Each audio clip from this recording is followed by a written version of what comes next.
us your view of past developments efforts in New Rochelle. Do you view it as a success or failure? And what would be your approach to developing, to further development in New Rochelle? I think. Within reason.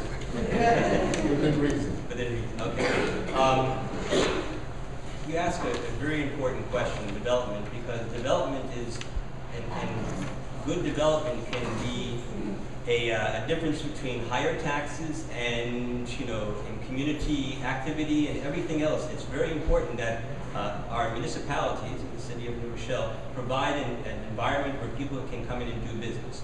Now, you look at the Avalons, and they were given this 30-year tax abatement. By the way, New Rochelle is the only city in the state of New York that has ever given a 30-year tax abatement to any project.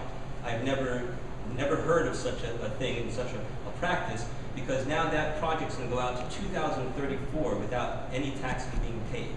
And the burden is on us. The burden is on our community. It's on our taxes. It affects everything that has happened in the past 15 years, 20 years in the city.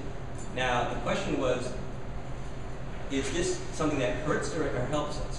And would I have voted for a 30-year tax abatement? I can tell you right now, to this day, I will never, ever vote for a 30-year tax abatement, and I don't care if they're offering whatever they're offering, because it doesn't help. Now, at that time, when they put those buildings in, a tax abatement of 15 years, maybe 10 years, with it graduating down to the 15th year, so the 16th year they started to pay taxes, would have been acceptable. I don't see why it was so difficult to sell the project. It's right smack on the railroad station.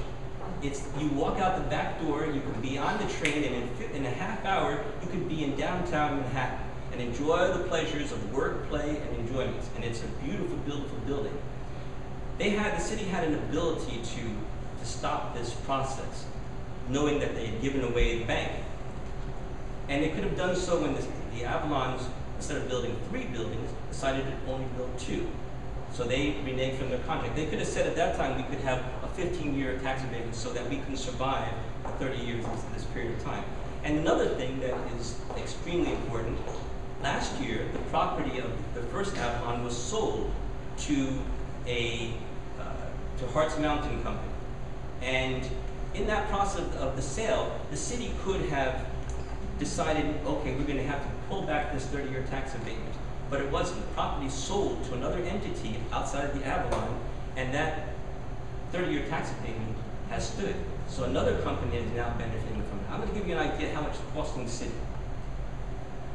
The Avalons pay approximately $700,000 a year right now. That's it for those buildings. They should be paying $12 million between the 2 buildings.